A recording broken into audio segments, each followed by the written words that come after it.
سلام بچه خوش آمدید. Welcome to this Monday stream of Las Plumas de Simur. I'm delighted to see you here. My name is Plumas and I'm going to be your host for the session. A session that I'm very excited about. I am thrilled about this topic. Oh, counting the stars of the background, I only wished. There's like a million-ish thing just on my background. Hello Serapis, hello Pichu. It's always a pleasure having you here. Welcome everybody. Thank you to all the new Bacha. Hello Typhoon. I'm looking forward for this too. Hi Elena, so good to see you once more. Thank you to all the new Bacha that had clicked follow on the channel. Thank you to the people who subscribe. You helped me greatly with this. You Bacha are the reason I am here. Salam Kayumar, Sachitori.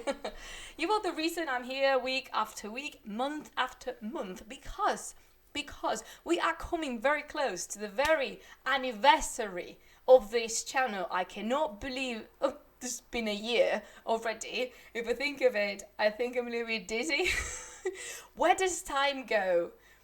I wonder, and like I do, a lot of people have wondered this before. Anyway, thank you for coming as always. Today we have a session I am very, very excited about, and I wanted to bring this topic from quite a while ago, but I don't know why did I bring myself to do it. Like honestly, the Observatory of Marāgheh is possibly my favorite place to study in the entire period that is medieval Iran. I love astronomy, I love astrology, and I very recently got properly academically into it, as in reading medieval Islamic astrology and astronomy, and I couldn't resist. I wanted to share it with you. But yeah, first I need to shout out to my patrons, especially those of Tir Murshid and Tir Ashdod. Thank you, my patron family. If you want to support me on Patreon, for sure you can just check on the panels down below. Just look for my name is Plumas de Simur in Patreon. I'm pretty sure you won't miss it. As far as I'm aware, there's only one Simur on Patreon, and it's still me. So if you want to get access to, extra content, or like have a little bit of behind the scenes or early access content, you can check the link below. I don't know if it's somewhere there on the panels, in the about section on the you know where it is. And so yeah, I am very excited to be here to bring you one of the most interesting topics ever, as my personal preference has choose to describe it. This is not factual. This is just my preference. So yeah, I have a bunch of images to show you, because when I was considering doing this stream, there was a lot of things I had to cover in order for you Bacha to enjoy what I am saying. So we are going to learn a lot today about astronomy, and this is so exciting because it is. Oh yeah, I love the study of the sky. I really wish I knew more, as in the scientific aspect of it. Maybe one day I'll bring myself to learn it. I don't know. Maybe I would love to. Do you have your tea ready? Because sure, I have mine. Yes, so I have mine. Which is like, all right, will you excuse me for a very little minute? Will you excuse me for a second, my dear? I shall be back just a minute.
I'm back. I'm really sorry about this. I seem to have run into a problem with one of my images. But anyway, I figured out it's better for me talk with you through it instead of trying to sort it out, because there is something I really want you to see. But hello TXbox, how are you? But there is happens to be like a problem with my images. I don't know how to do you know how to change the category of an image, you know, from JPG to PNG or something like that? Do you know how to? Can you help me with that? Because I can't seem to figure out myself.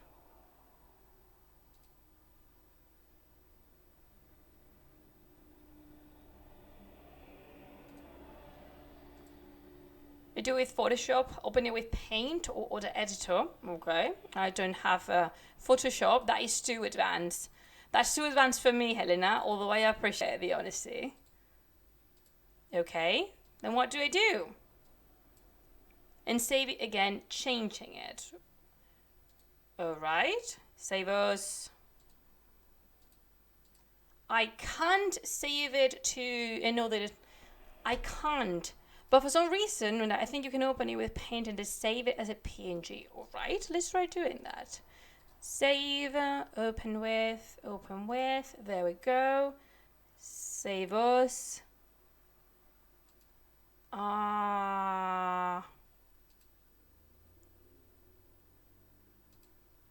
It might be me, but I cannot.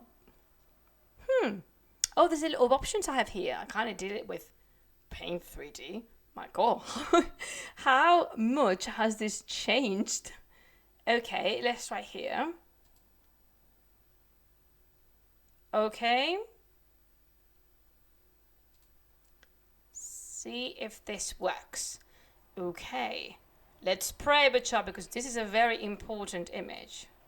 It works! Thank you so much. I am so done with technology, but that is the reason I have you. You know, you don't come here to.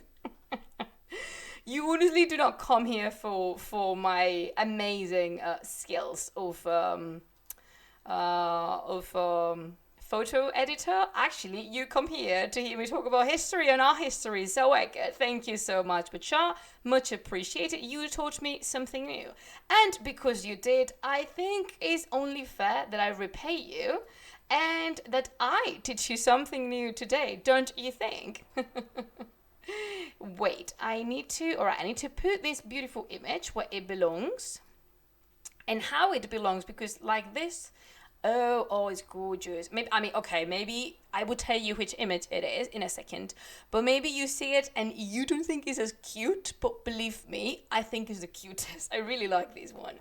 We come here for the story and to see you struggle with the digital. That is one of the greatest truths that this week has been pronounced. So, fair is fair.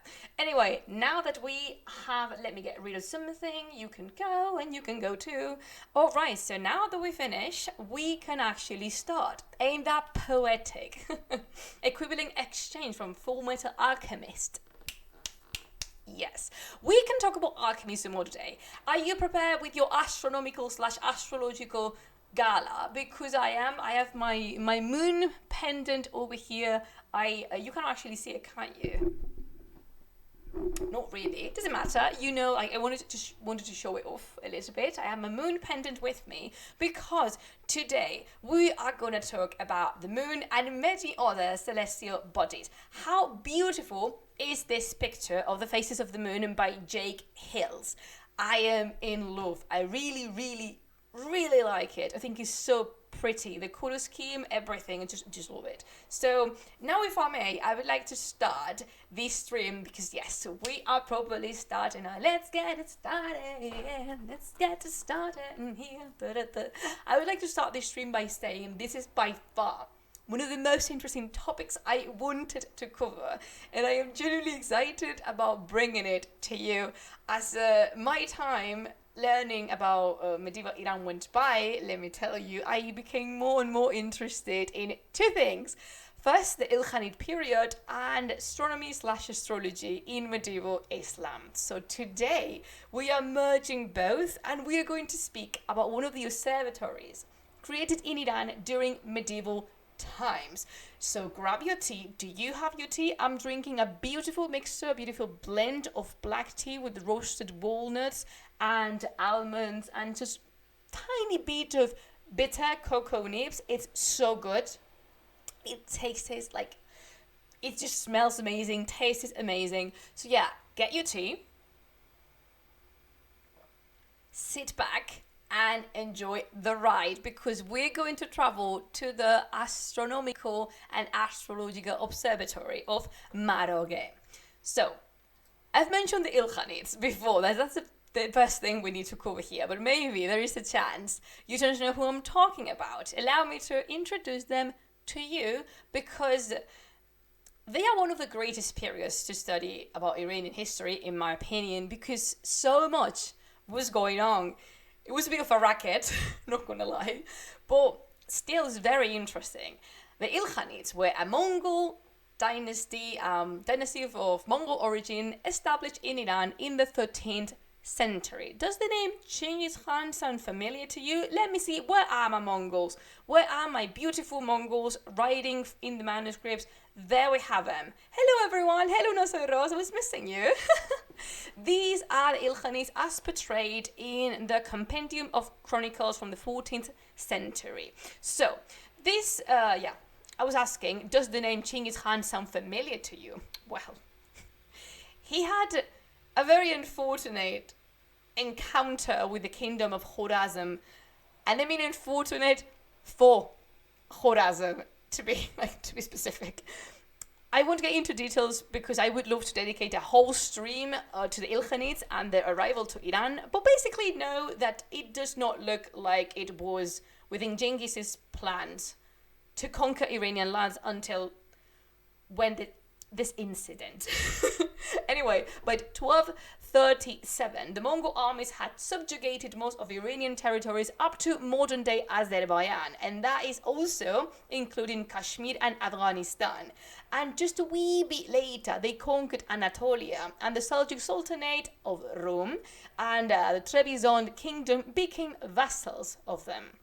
So, as you can see, they came in with absolutely everything. Here we must introduce you to one of the main characters of this session, and this is the third son of Tolui, who is the grandson of Genghis Khan. The person in question we're talking about is Hulagu Khan, the one you can actually see under. Do you see him? Do you see him under the parasol? He's there. That's our boy. That's our friend Hulagu. He became the first Khan of the Ilkhanate after he was tasked with conquering the Abbasid Caliphate once and for all. Which, by the way, he did.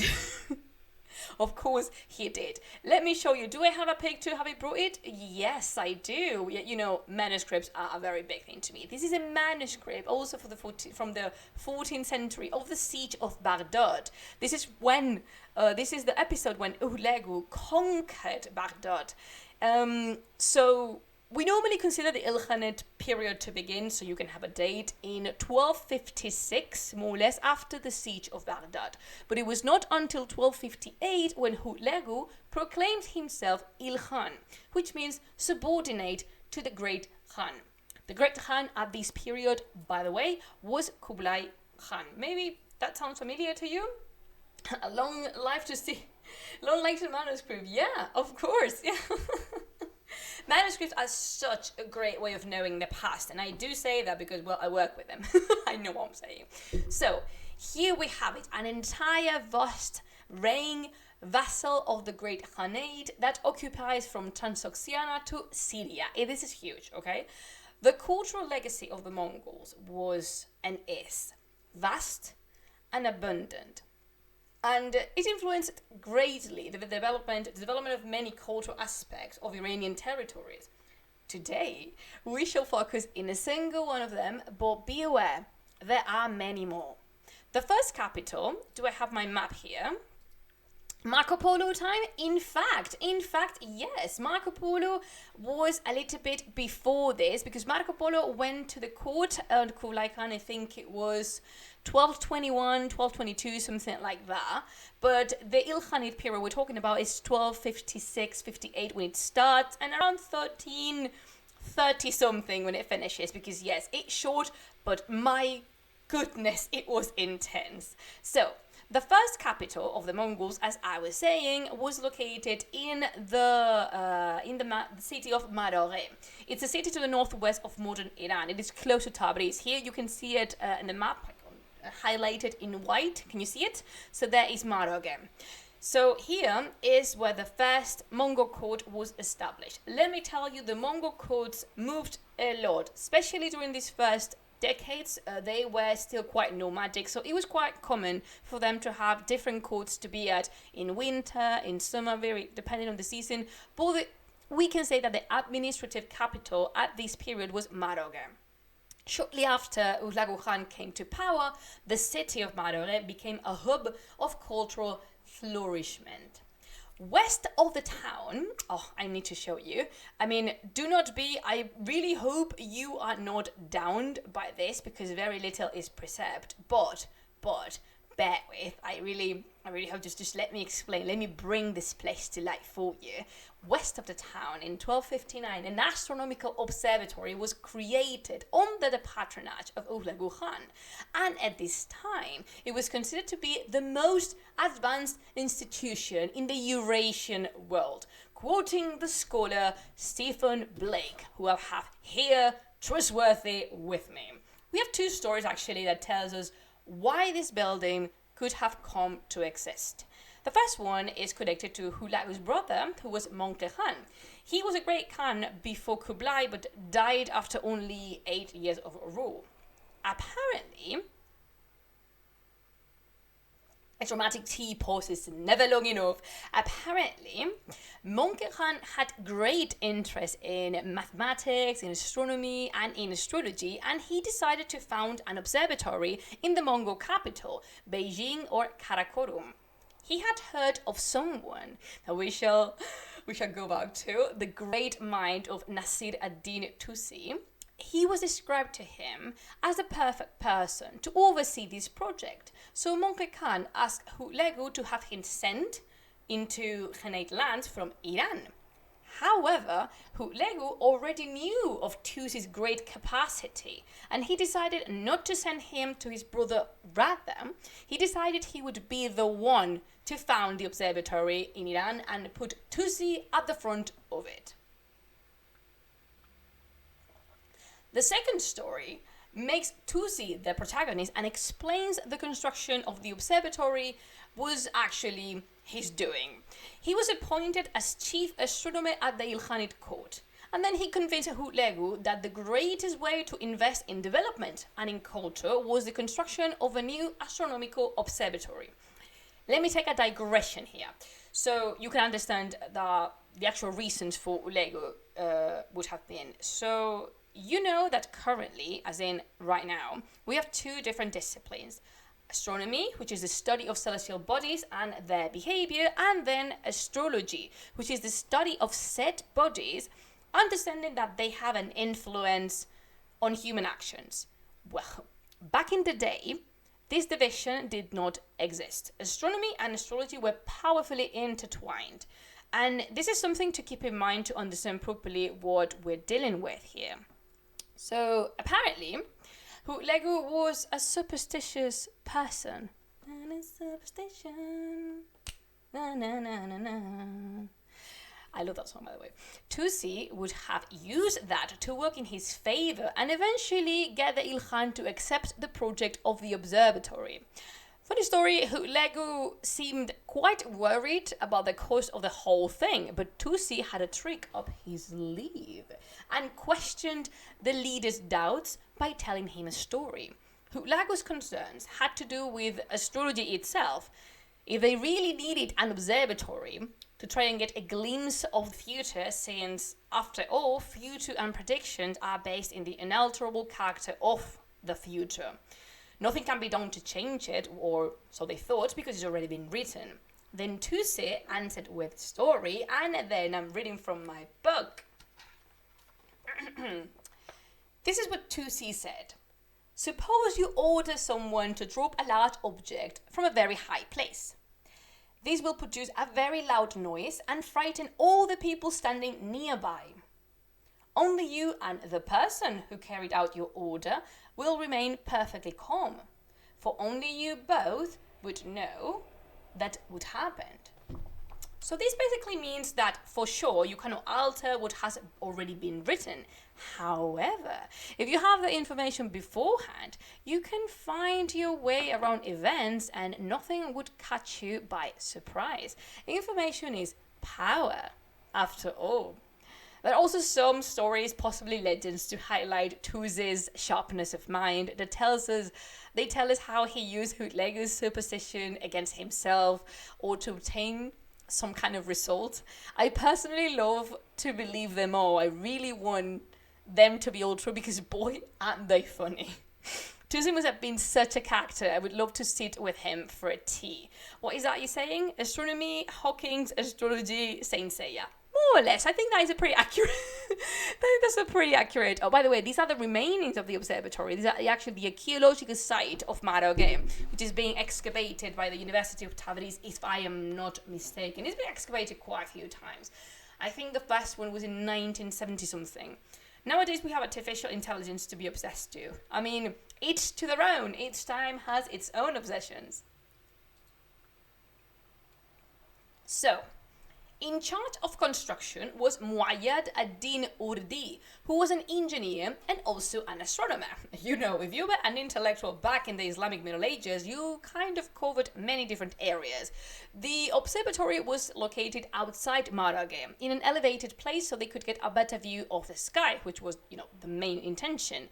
And they got their own water supplies, since Urdi designed a system of aqueducts and water wheels that was able to provision them. The observatory was not just a building, but a complex of multiple structures. There were living quarters for the workers, a massive library, a building exclusively dedicated to metalworking, to repair and create astronomical instruments. And the final construction was a tower and a mural quadrant. Don't worry, I will explain what that is in a minute. What is that? Nowadays, to do predictions, yeah, for sure, for certain. And we also relay in animals. You remember, I think it was in 2010 with the World Championship of football in South Africa. There was an octopus that was supposed to predict the result of the games. Do you, Bacha, remember that? Because I sure remember how they were giving the octopus the two, was it boxes? I don't remember, but the octopus would pick Paul, exactly. Yeah. His name was Paul, and I think it was the sweetest thing. So yeah, he would predict the result of the matches, and I think he was pretty sharp. Like, he was kind of accurate, wasn't he? Am I making up things? I do want to remember that he was accurate. Yeah, you remember Paul the octopus. Good job. And all the copycat animals. Are there mimics of knocks off of our dear Paul? So, going back to the structures of this building, they were made of mud, clay and brick, fundamentally. And further research has shown that the structure of this observatory set a model for other known observatories that came after. A sad period for journalism. We all mourn journalism from here. Why am I saying all of this? Why am I insisting so much in the structure of this building? Because this building was a big deal, Butcher. It really was. It was truly something else at the time.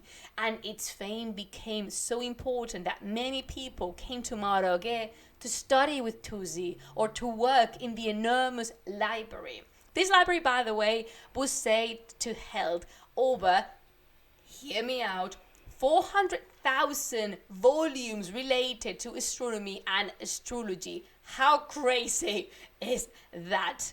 My dream.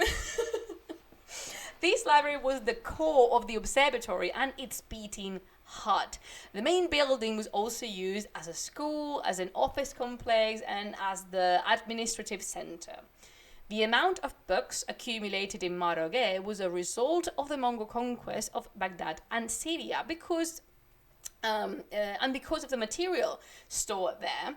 Many other volumes were produced and composed by the astronomers working there.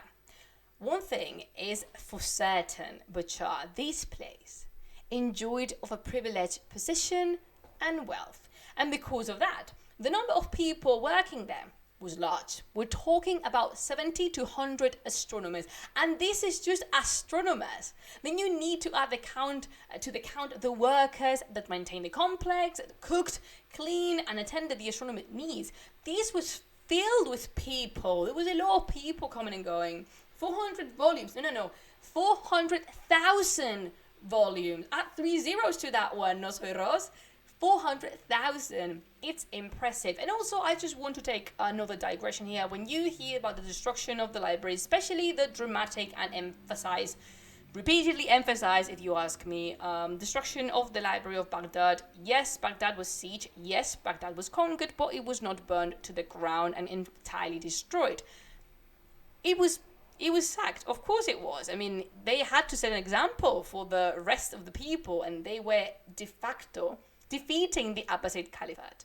But the knowledge was not lost. They took it somewhere else. They emptied Baghdad and filled up Marāgheh. Are you following what I want to say?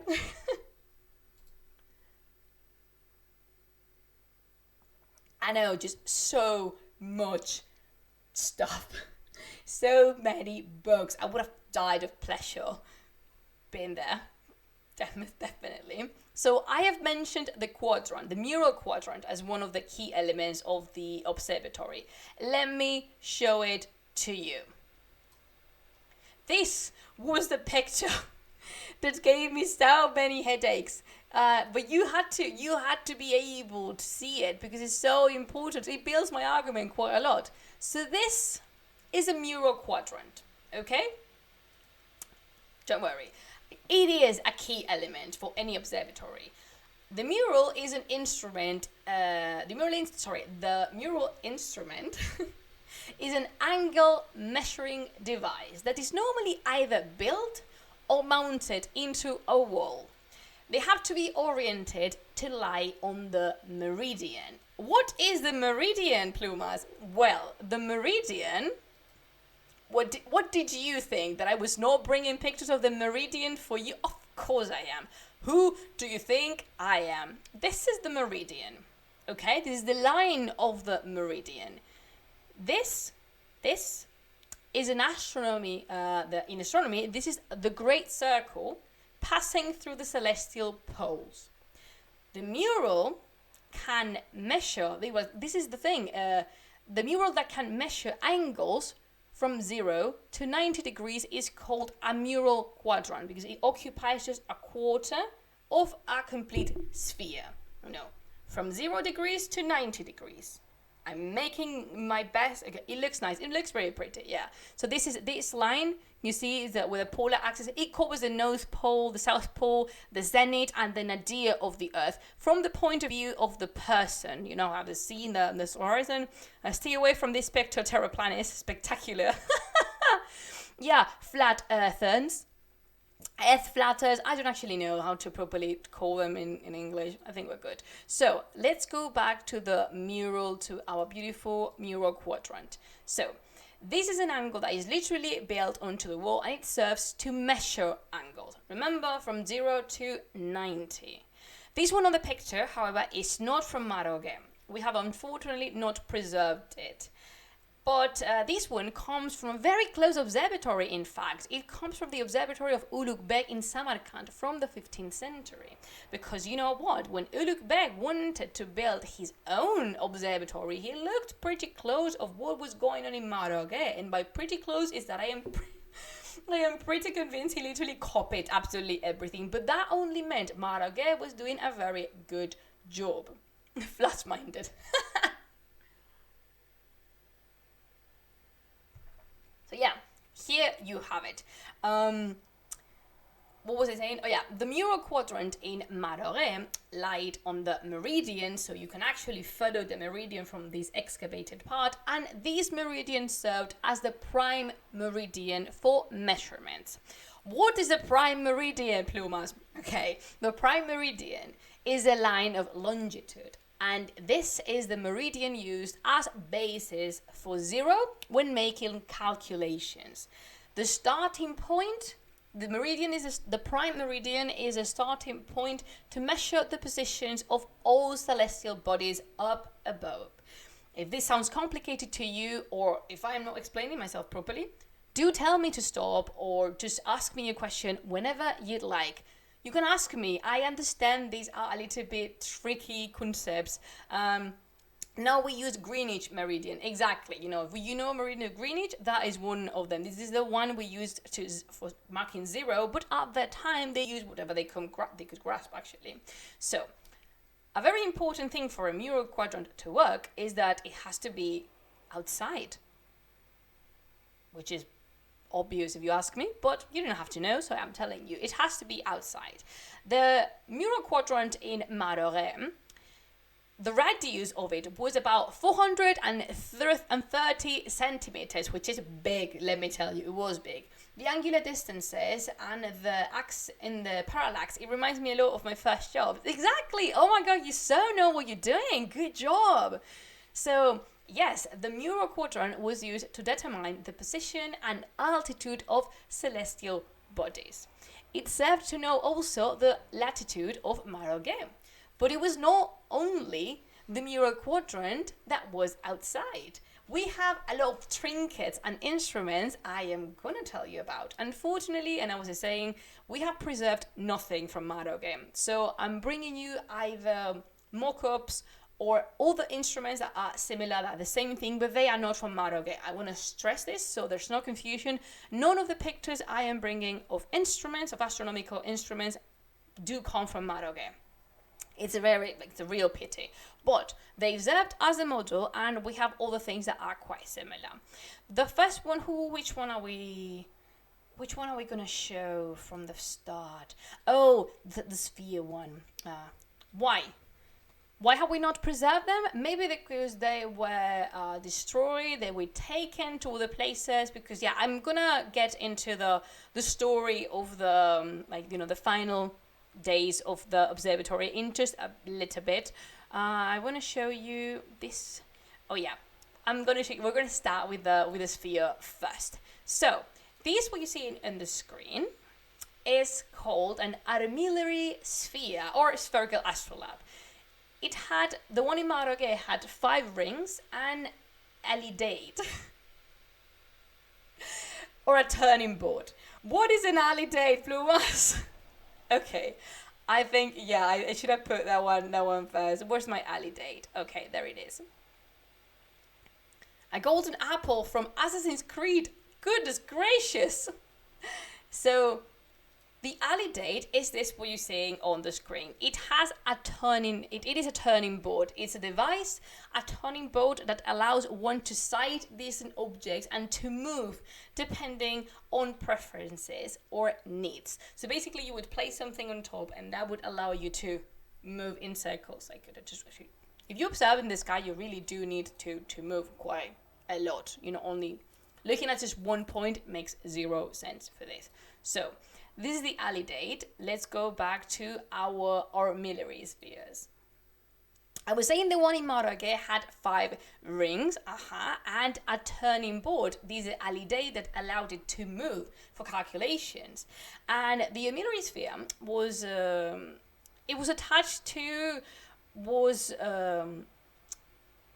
so alright, this is a little bit complicated. Let me see if I can come up with a good explanation. So, you had the armillary sphere, and it was attached to an leadate underneath, so it can turn. And this was used to measure the latitude and longitude of the ecliptic. What is the ecliptic, Plumas? Do we have a picture of the ecliptic? I don't think I do this time. Okay, I don't. Do I? No, I don't. Doesn't matter. I think you can make you can create this on your head. So, the ecliptic is the place of Earth's orbit around the sun. I'm going to say that again. The ecliptic is the place of Earth's orbit around the sun. As seen from Earth, which is in constant movement, the sun appears to move with respect to the fixed stars. they were called fixed stars, and the ecliptic is a path that traces, is this path that the sun goes through. And at this point in history, it was thought that Earth was immobile and that the heavenly bodies circulated around it. So the ecliptic is the path the sun follows to circulate the Earth, as we understand that the Earth is not moving. Now we know this is not correct, but we are in the 13th century, and it was just believed. And why the fixed stars? What is that, Pichu? Do I want to open it?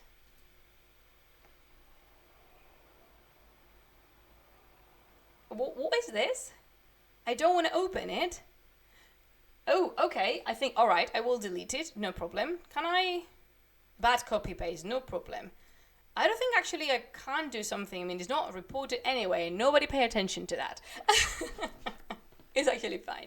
So, what was I saying? Oh yeah, this, the ones we are seeing over there, the metal one, the photography is a copy of an armillary sphere from the 15th century. This is kept at the Astronomical Museum of Oxford, and it dates from 1480. And the other one, the other one is actually a 16th century drawing of an armillary sphere, and you can see the later astronomer underneath. Like, can you see him? He's using all the concepts, and there you have all the instruments. Like, for example, do you see in the corner? Yeah, I can't delete it either. It's just, don't worry, Pichu, it's okay. So, you're doing a great job summarizing all this concept. When we start thinking, we cannot admire you more. Shut up, don't say that. I'm gonna blush. So, you see in the top, if you look at the drawing, in the top corner to the right, dyslexia attacks intensifies. To the corner on the right, that is actually an angular, like a mural angular. The ecliptic. Oh, there you have it. Look at it. Beautiful. The ecliptic. Oh, I really like the PNG. Should I use this one later? I don't know. Maybe I will incorporate it. I actually don't know. So yeah, this is another instrument. But we had many more. Other instrument that the Observatory of Marāgheh had was a dioptrical ruler of Hipparchus, an instrument with 2 holes on it to measure the diameters of the sun and the moon, and it was used to observe eclipses, both solar and lunar. I am really sorry I didn't manage to find a picture of it. I'm sorry. Then we have actually a very interesting object, and a little bit strange. I didn't know this was a thing until I read about it. We had a parallactic ruler, or the trichetrum, for measuring the altitude of heavenly bodies. The one in the image was designed by Copernicus. This is not from Marāgheh. This is it's from much later. But yeah, these that I listed are only a few of the many instruments that the observatory had, or at least planned to have, because do you remember Urdim, the engineer? He started its construction, yes, but he also made the instruments and designed them. He started around 1259, and apparently he was done, his contract was finished around 1262, which indicates a short stay at the observatory. All being said, now we're going to go back to the buildings for a moment. Do I have a picture? Oh, yes. Oh, yes. Yes. So, one of the structures had a large dome with a hole that allowed the sun rays to enter the space. So the astronomers could take measurements on the position of the sun based on the elevation, depending on the time and the season, and the mean motion in degrees and seconds.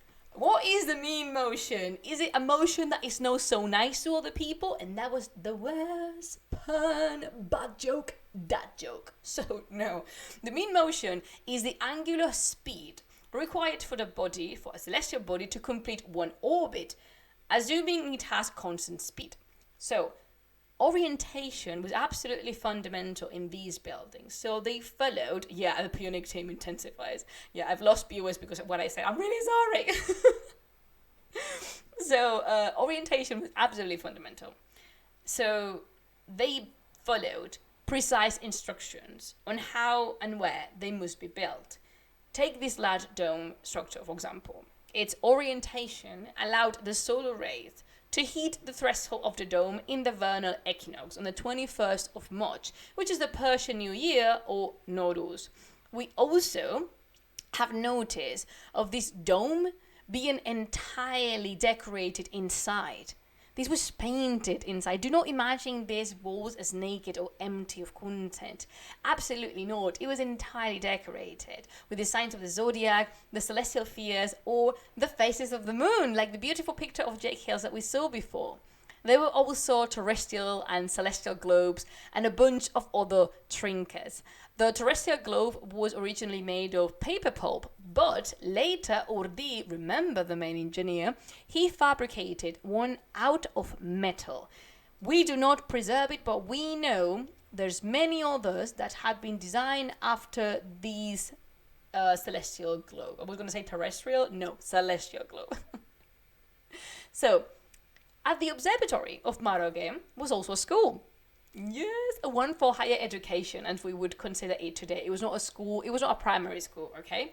So, the advantage of Marāgheh is that it allowed the students to combine theoretical knowledge on astronomy and astrology with practical experience with the instruments there. And within the educational purposes, there was the intention of training more and more astronomers that could work for the Ilkhanate. So great amount of funding was destined to teaching, which is something that particularly fascinates me, because you had astronomers calculating the position of the celestial bodies, but you also have people like Abu Faraj, one of the earliest members of staff that specialized in teaching and in training further teachers. Abu Faraj was a lecturer in geometry, maths, and astronomy, working with Euclid's Elements and Ptolemy's Almagest. I would have loved to have him as a teacher. What else can I show to you?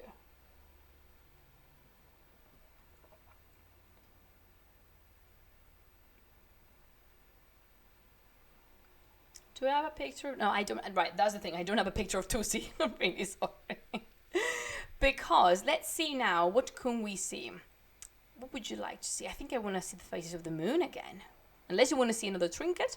But I'm going to put the nice, there we have it. Oh, it's so pretty. I love these pictures so much. I really like it. So, the cherry on top of this astronomical cake is the introduction of a character. What is that picture? Are there any documents of studies made there? We have a lot of sources coming from there. We have the works of Tusi, this person I'm going to talk about, and the works of many other astronomers and astrologers that worked indeed there. These works were copied and preserved. And yes, we do not have the building, but we do have testimonies, and we have a lot of sources outside Marāgheh and outside Iran that speak of this observatory. We have sources from China, we have sources from the West that are easy to share and explain in this stream. I mean, I think I would need to dedicate a whole stream on the sources because no, they are a little bit complicated. I'm going to cover a few of the things that Tusi did, but I'm not sure if I would venture to talk of them without having researched them before. I'm really sorry. But yeah, I can consider that for a further stream. For sure, we can talk about this on Saturday or maybe, yeah. I don't know. I'm gonna keep that. I'm gonna put a pin on that thought. So, oh yeah, I was talking about Tusi. Yeah, we're gonna talk about him. He was a character, and what a character butcher. The time's come. Finally, drum roll, please. To introducing for the very first time in this Twitch channel, Nasir ad-Din Tusi, one of the great polymaths of medieval Iran and medieval Islam in general, and the history of science itself, if you ask me. He was born in 1201 and died in 1274, and he was an architect, a philosopher, a physician, a scientist, an astronomer, a theologian, and many, many other things. He wrote on maths, engineering, astronomy, trigonometry, arithmetic, mysticism, and contributed greatly to the development of astronomy. He was considered, and he still is, by all the later scholars, one of the greatest Iranian researchers and minds of all times. He was actually working in Alamut for the Ismailites after, when the Mongols came. Then the Mongols came after Hulagu conquered the Ismailis in 1256. He got to know about Tusi and his fame, and he was interested also in astrology, so he employed him as he quickly became a fundamental member of the Ilkhanid code, becoming chief astronomer and superintendent of charitable endowment, what in Arabic we call waqf. What exactly you asked? Is it true the Sumerians knew that Earth do move around the sun? I think I don't have the information to answer that question right now. I actually have no clear idea of that. I don't know. Where have you heard it? I never heard of that.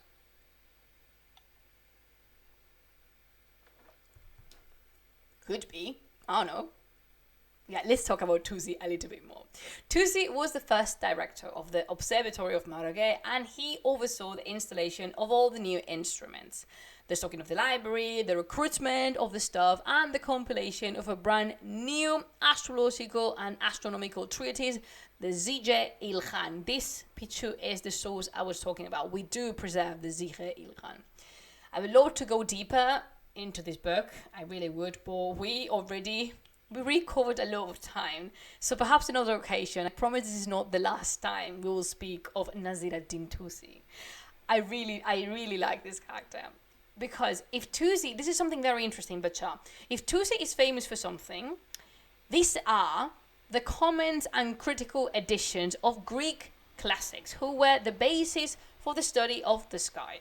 At this time, the Islamic lands were developing their own systems, but always based on ancient Greece and Mesopotamian sources. And the link between them was strong. It was always very strong. Yet,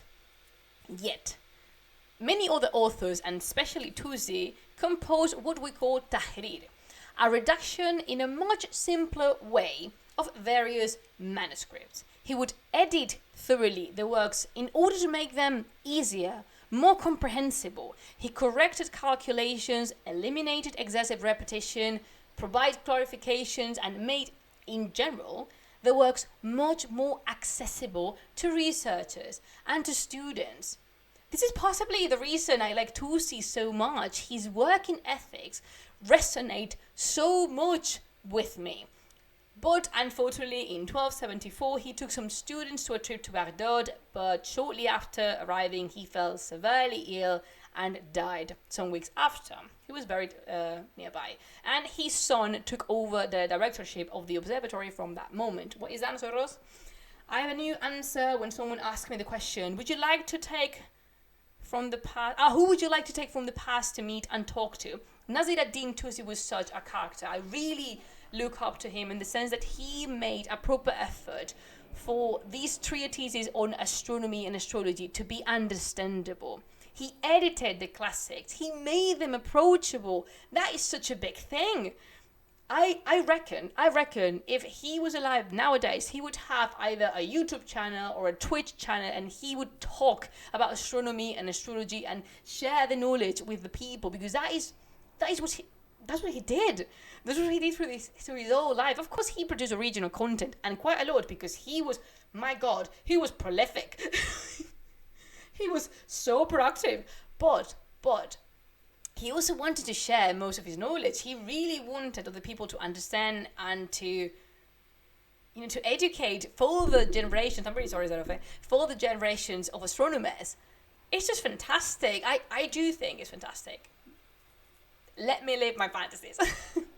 So, just to wrap it all up a little, just to complete everything and bring it all up together. The observatory in Marāgheh represents really a turning point for the development of sciences in what we label as Islamic medieval world. At that time, it was quite common that these institutions died with their funders, since no more funding was destined to them. However, screw Parthians, Iranian astronomy is the topic most underrated. Yes, it is. Well, however, I was saying that it was very rare that institutions like this survived after the founder passed away. But, nevertheless, however, the system created in Marāgheh allowed it to outlive by quite a while its founder Hulegu. It carried on, really did. The resident astronomers, I mean, this place was alive, Butcha, and it really kept on living. The resident astronomers, they were studying and researching. New students were coming and learning for almost 50 years. It might not sound like a lot to you, but believe me, it is a lot for the time we're talking about. The successors of Hulegu made sure to maintain it. We're talking about Abaqa and Uljaitu, the penultimate, the latter is a penultimate Ilkhan. And the buildings and the instruments did survive the fall of the Ilkhanids. Some of them were moved, as I was saying before, they were moved to other installations, or they were melted to create different objects, new objects, but still, the lifespan of this observatory is to be noted. It only explains how important it was for the time, how solid its structure, both literal and metaphorically, was, and how important its legacy was considered to be. If they kept on putting money into it, you know what I'm saying? Are you following me? So, overall, the fact that these buildings existed and flourished in such a manner helps us understand the importance of science and patronage of research during the Ilkhanids, who normally get the worst fame because they were of Mongol origins, because people think of the Ilkhanids and they do sure think about just the conquest and what something that apparently no one else conquered lands and was brutal but the Mongols and the Assyrians. And to that I say, bang, no, I'm quoting the bravest and greatest of all time, Amy Winehouse, to say no. Everyone conquered, everyone destroyed, everyone was brutal, okay? The Mongols are just one of many armies, one of many cultural periods, and we forget about that part quite often, the cultural part of it. And we must take a further step and research historical periods with all the subtleties. Remember the importance of the context, when and where, to understand why. Because this way we will complete the knowledge. We need to try and understand and fairly treat the past. This observatory was a beacon of knowledge, and many other rulers tried to imitate its construction and emulate the system and the legacy. And this is just a glimpse, a tiny bit, into a much more fascinating field, which is science in the Islamic world. So, what do you think overall? Did you like it? Because this has been the stream for today. Thank you so much for tuning in with me. I really hope that you've enjoyed the ride. I really hope I made you curious, and now you want to know much more about Marāgheh and what happened there. And of course, if we want to, we can discuss for a little bit. I have some time for you, but do you have any further questions that I can help you with? Do you have any inquiries or something you'd like to talk about? It has been awesome. You are awesome. You really are the shiniest jewel on this pirate's treasure chest. What is that setup is? That's the Eurocentric view of everyone not European. Not quite actually, because there is, in Iranian history, the Mongols are very mistreated too. It's not Eurocentric, it's just something that happens generally in the worldwide history. And I know this because I work with Iranian history. So yeah, I'm just trying to bring the Ilkhanids to the front of the conversation, to make them the center of the universe, as I do believe they would be. They should do, actually. Did the findings done there were used... Wait, I don't know. The findings, though, they were used for transport or naval navigation or otherwise. I don't know. I know, because you have to think of something. Marāgheh is kind of close to the Caspian Sea, but it's not that close. Iran, in general, is not a particularly naval country. So, bellicentrism is universal. So, I am not sure about that. I would have to look deeper into it, but I would say no for starters. I know they did much more advanced research on the position of the stars, of the model of the universe. They were commenting on how the spheres and the celestial bodies moved. By the way, I haven't mentioned it, but what do we mean when we say celestial bodies in Islamic astronomy? And I think I'm gonna look it up because I don't want to mess the order, because I do know the order of it. I think I do, but I want to check. I just want to check. Wait a minute. Look, Al-Shirazi is here. Another astronomer worth of noting. I wish I could have time to talk about him. Al-Shirazi. Oh, he's such a great person. I really like him. Where is it? All right. No, I'm missing. There's just one that I'm not sure about. There's just one. I don't know the order.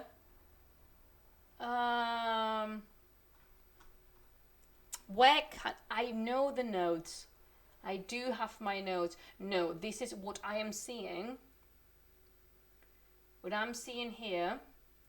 What I'm seeing right now is the zodiac signs, which I know of them, but no.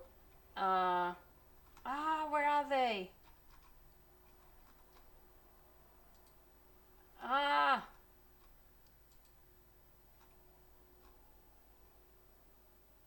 It's called the fixed stars. Damn it.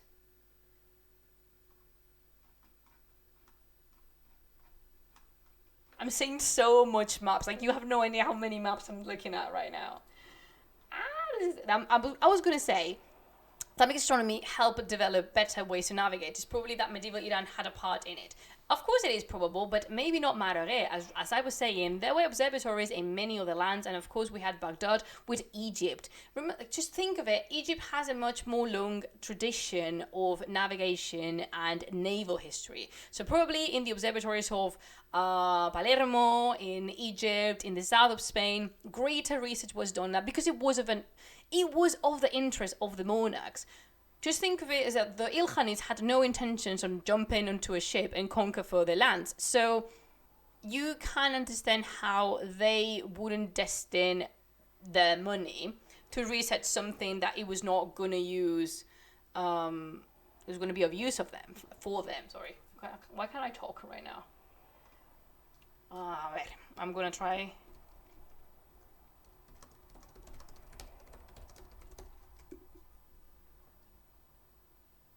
All right. So, yes, okay. Thank goodness. Thanks, Satan, I checked for this because I was misplacing too. So, the spheres are in this order: the Moon, Mercury, Venus, the Sun, Mars, Jupiter, and Saturn. And underneath all of that, it is the Earth. So, these are the spheres the world was thought to be divided in, and on the top it was what they call the fixed stars, which are constellations. They thought those did not move because actually they couldn't perceive them moving. I mean, they didn't have the instruments or the technology to actually know that they move, in fact.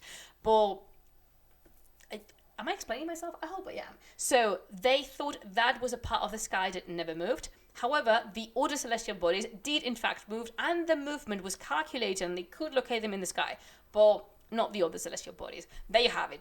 I made it. I found it, and I'm just going to high-five myself. Woo! I didn't clap. I high-fived myself. I normally, when I look at it, when I recite the spheres, I normally change Mars and Sun from places. I always think that the Sun is the fifth, and it's not, it's the fourth. I don't know why I do that, but I do that always, all the time. It's just like, I cannot seem to remember. Like, it doesn't matter. I just read it now, and you may think, oh, she's going to memorize it now. Next time she thinks of it, she's going to know. No, I'm not. Definitely not. But yeah, that's been the stream for today. I was very excited about it. I really hope you've enjoyed it. I don't know if you had any further questions, but if you don't, it's okay. Thank you so much for tuning in with me. I really hope you enjoyed it. I certainly had a blast. I love astronomy and I love medieval astrology. I think it's so interesting. And I'm very happy I'm starting to look farther into this because actually a lot of mythical creatures have a lot to say in this, so I am very comfortable with it. You know, I'm learning to read quadrants. I'm learning to all the little things they do. It's complicated, okay? If I knew maths better, I'm pretty sure my job would be easier, but nay, I am terrible at maths. I used to love them, but I'm terrible at them. As always, thank you for bringing these topics to us. I really enjoyed the conversation. I'm eager to see what comes next. Thank you. Oh, you know you could if you support me on Patreon. Because my patrons already know what's coming for April. Just go give it a thought. Just go give it a thought. From €2, there's so much you can do. Thanks to you, Bacha. I really hope you've enjoyed it. I don't have enough exclamation marks to express how much I've enjoyed today. Thank you. That is the sweetest. Thank you so much. And it reminds me of a planet from Outer Wilds. Does it, Pichu? How come? Entirely unexpected. Bibliography, maybe you're interested. You can get this beautiful book by Stephen Blake, Astronomy and Astrology in the Islamic World. It is very little, it's a fantastic... Oh, you can see Mul over there. This is Mul. Yeah, I use lights and I like, why? What's wrong with me? It's Monday.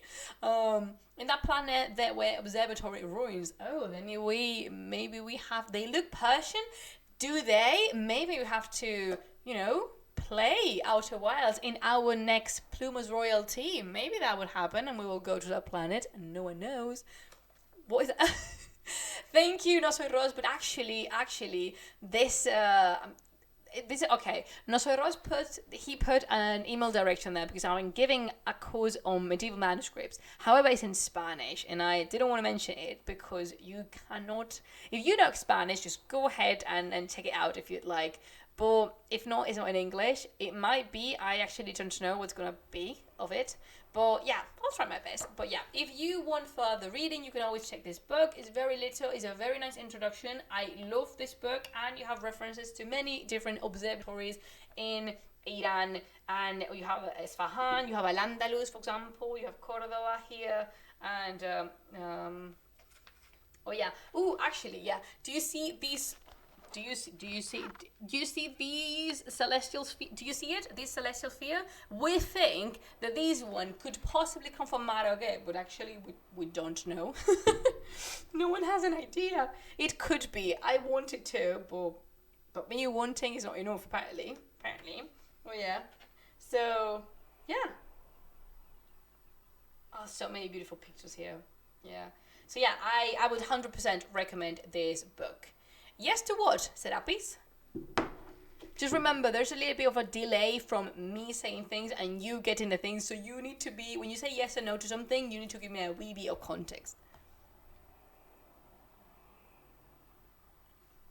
So, if there's nothing more to bring into the table, thank you for sharing this beautiful evening with me. I am looking forward to meeting you again in our Saturday, our weekly Plumas Royalty. Thank you for coming to those. Actually, we do have a lot of fun. And thank you for coming. Thank you for the follows, the subscribe. Thank you to my patrons that make possible that I'm here. And thanks to you for coming. Thanks to you for commenting, for watching silently from the corner of your room. I know you're there, even if you don't say anything. That's absolutely fine. I'm just happy to see you here. And yeah, if you want to catch up with me, you can follow the project on Instagram and on Twitter if you'd like. And yeah, I shall see you soon. In the meantime, you do remember to create, to explore, and to have tons of fun. Until we see each other again, Bacham, stay safe, please. Khodafis.